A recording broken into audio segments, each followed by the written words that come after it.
everyone out be excited for this farm trip because we planned early this year and I thank God that the day has come.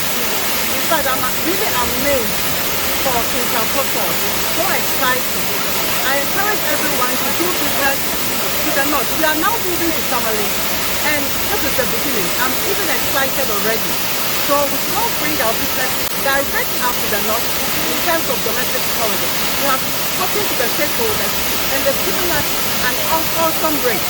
We can do 3 days, we can do 4 days, we can do 5 days. So please get on board. It is indeed an exciting one and we thank everyone for even supporting us to do this trip. Thank you very much and we will have, and I believe that we'll have a fruitful farm trip.